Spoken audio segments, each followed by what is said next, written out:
হরে কৃষ্ণ, জয় গীতা। সম্মানিত ভিউয়ার্স, দেখছেন পাহাড়ি রাস্তা, বিশাল বিশাল পাহাড় কেটে রাস্তা তৈরি করা হচ্ছে। তো এই পাহাড়ের উচ্চতা আসলে নির্ণয় করা সহজে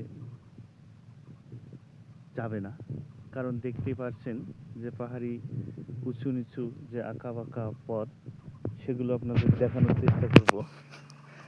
আপনারা দেখছেন কত সৌন্দর্যময় যে বিশাল বিশাল পাহাড় কেটে পথ তৈরি করা হচ্ছে সুন্দর এবং সৌন্দর্যময় যে প্রাকৃতিক একটা গোধূলি লগ্নে পরিবেশ, সেটি কিন্তু আপনারা দেখলেই বুঝতে পারবেন। তো এই গোধূলি লগ্নে যে এই পাহাড়গুলো খুবই সুন্দর, আরও দেখতে পারবেন। হরে কৃষ্ণ, জয় গীতা।